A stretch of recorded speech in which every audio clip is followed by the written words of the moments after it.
Inhloboshane yathela ithela ubuseka nehlobo ungoke mahaye ku-YouTube TV yakhe eKhanani ke manje sesabe sayisathi conco entabeni engcwele siloku sisuke ebuhleni ubuthangi sihamba phansi siholwa unyazi phezulu holwa inkosi yesabatha size safika lapha. Siyabonga lolu hamba lube luhle lwabangcwele wasihola uNkulunkulu wethu saze safika lapha.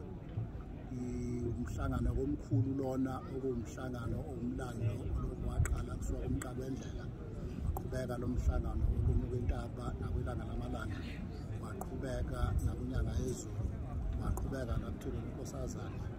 Ngakho-ke unyazi lwezulu lisawuqhuba umsebenzi omkhulu kangaka uzihambela lona-ke phansi njengoba kwakuhamba umqalo wendlela njengoba sihlale sisho sithi isiqu sokuqala sesikhulu esiqinisekayo njengoba kwaprofethiwe sihambe kahle nomphongolo wesivumelwano esitsha umphongolo okhona emlandweni wenkolo kusuka eBhayibhelini esizweni sakwa-Israyeli eGibhithe Abisiniya njalo njalo wazofika lapha. Manje uNkulunkulu uqala phansi zonke izinto eziningi sihambe kahle sasafika lapha. Sisicela ibusiso sicela ukuthi lo nyaka usiphathe kahle sicela lo nyaka lona ngoba unyazi sekukhombisile ukuthi lona uNkulunkulu wehlele kulona ukuba silulandele.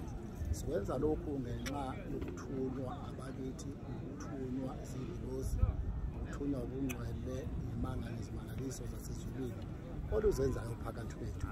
Asilulandeli ngoba siphoqiwe, asilulandeli ngoba sithanda, asilulandeli ngoba kuyifashion, asilulandeli unyazi ngoba kukhona ukuthi asilulandeli, kodwa silulandela ngenxa yemisebenzi emikhulu eliyenzayo efanayo exactly nemisebenzi amakhosi kade wabala ayenza.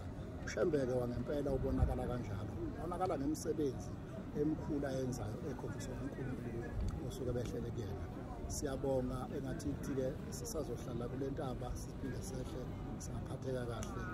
Inhloboshane yathela ubuseka nehlobo. Ngibonga umndeni wami ongisapotile, ngibonge kusuka ebandleni lonke qala phezulu emakhosini abafundisi abashumayeli abavangeli nabakhokheli nabasuthi yonke. Siyabonga. Amen.